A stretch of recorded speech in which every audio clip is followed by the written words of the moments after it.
Всем привет, дорогие друзья! И сегодня у нас необычный выпуск, посвященный игровой механике Харстоуна. Итак, что мы сегодня будем тестить? Мне очень хотелось протестить ископаемого ящера у разбойника, новая карта с приключений.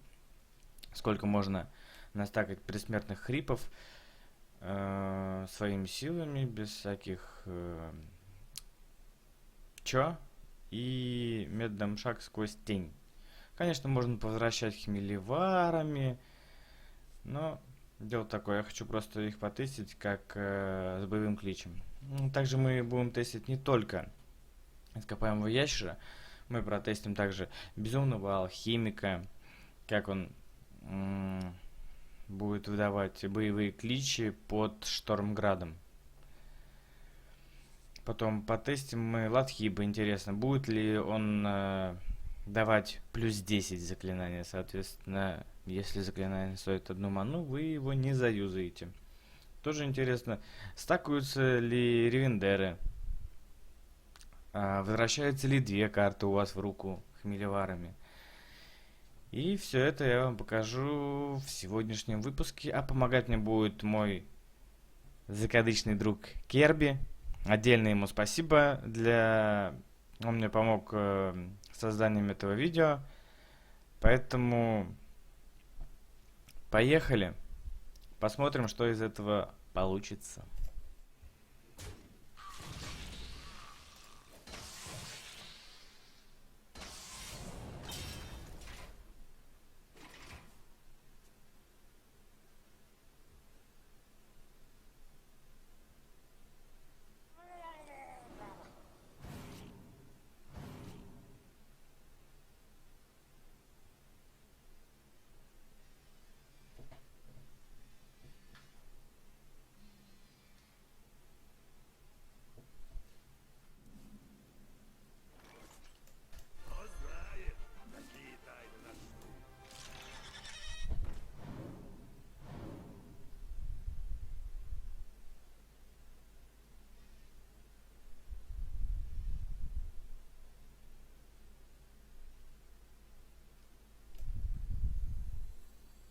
Давай передохнем.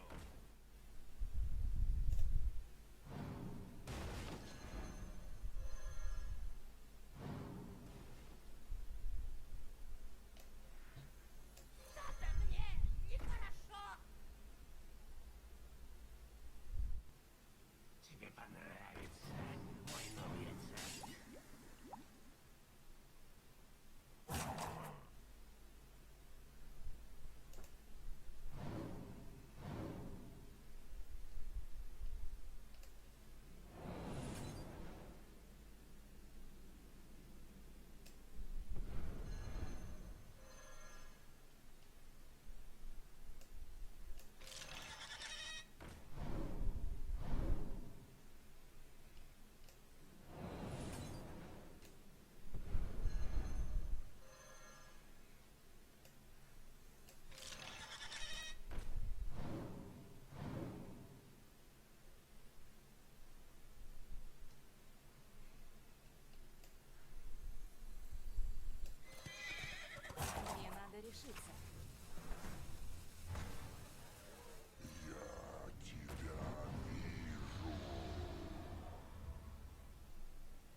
Итак, что же у нас получилось в итоге?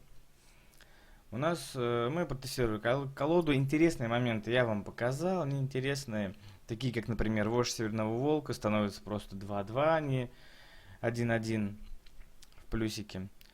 Ладхиба, да, действительно, заклинание стоит аж 10 маны, если оно нулевое.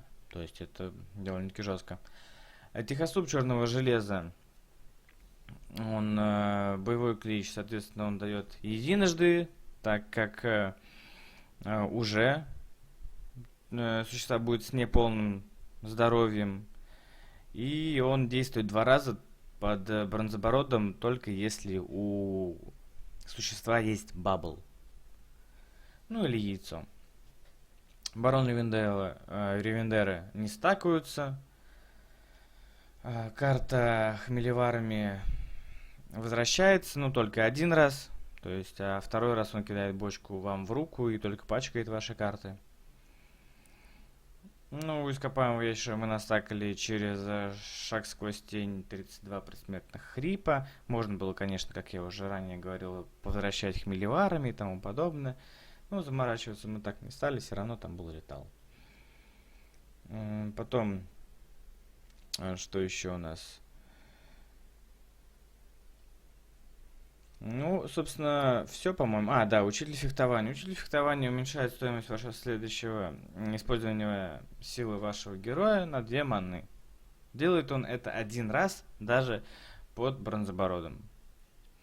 А вот интересная механика Штормграда и Безумного Алхимика. То есть существо просто раскачивается, как вы видите. Действительно раскачивается.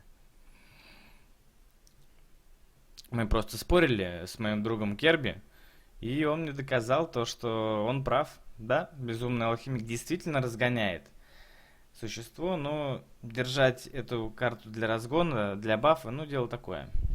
Конечно, лучше просто играть с приста и бафать пристом своих существ. Собственно, все. Я рассказал то, что хотел потестить.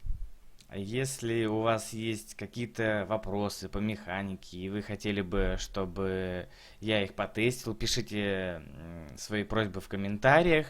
Я обязательно это сделаю. Ну, или, по крайней мере, постараюсь это осуществить, если у меня есть такие карты. Поэтому пишите, подписывайтесь, ставьте палец вверх, если вам понравилось видео. Буду очень рад увидеть вас на своем канале. И всего доброго и удачных вам топ-деков, друзья. До свидания.